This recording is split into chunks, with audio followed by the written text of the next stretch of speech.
Hello everyone, welcome to Analog IAS Prelims High Yielding Series for Prelims 2020, and the topic for today's video is Strategic Policy Group.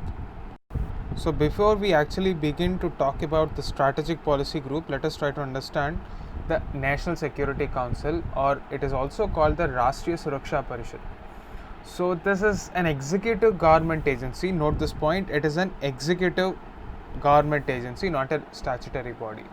So this is tasked with advising the Prime Minister's office to guide him on the matters of national security and strategic interests. So if you take a look at the organizational framework of this National Security Council, it is like this. So you have the SPG at the top, then you have the National Security Advisory Board, and third you have the Joint Intelligence Committee. So we are talking about this first body because recently this has been reconstituted. So these reconstituted SPG will have the following functions. So it will assist the NSC and undertake, among other tasks, a long-term strategic defense action plan, and there will be also a review from time to time. So this SPG shall be the principal mechanism for interministerial coordination.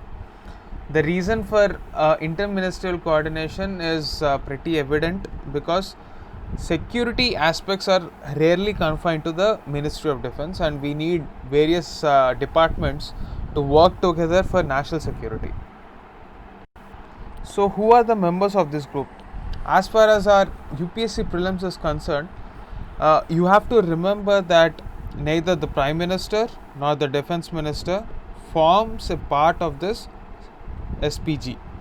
So you will have, instead of the Prime Minister and the Defense Minister, you have the scientific advisor to the Defense Minister, you have the Secretaries of External Affairs, Home, Defense, Finance and various other departments, and this is where you require interministerial coordination, and through those secretaries the interministerial coordination happens. So you also have the RBI Governor and the Niti Aayog Vice Chairman. These are the important points that you have to remember. There is no Prime Minister, there is no Defense Minister. Note this point very clearly. So what exactly is this National Security Council? So it was formed with an objective to ensure that matters of national security and strategic interests are not placed in the hands of a single principal secretary to the Prime Minister.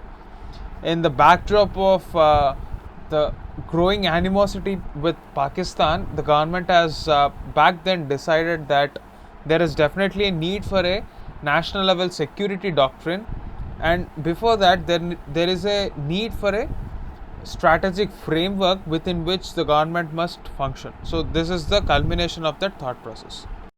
So like I've already told you, the reconstituted committee will have secretaries from various ministries. So that will make it very useful to have these secretaries on this SPG, because it will help them in formulating long-term security challenges. So even issues like water scarcity, communalism, police reforms, cyber security, etc. will have a long-lasting impact on the psyche of the society, and therefore SPG will be handling this. So by including the members from various ministries and departments, SPG has made it more comprehensive. The idea of national security has been just widened because of this amendment. Now let us have a look at this question. Consider the following and select the right code. It is an executive government agency. This statement is right. Tasked with advising the Prime Minister's office on matters of national security and strategic interest. At this point of time, you also have to note that there is a possibility that UPSC might confuse you at this point. So NSC works directly under the Prime Minister's office, not the Defense Ministry. So this is the point that you have to remember. The SGP will now be chaired by National Security Advisor. This is right. So both the statements are right. Now regarding the question number 2, please post your answer in the comment section below along with an explanation. Please stay tuned for more such videos. Thank you for watching.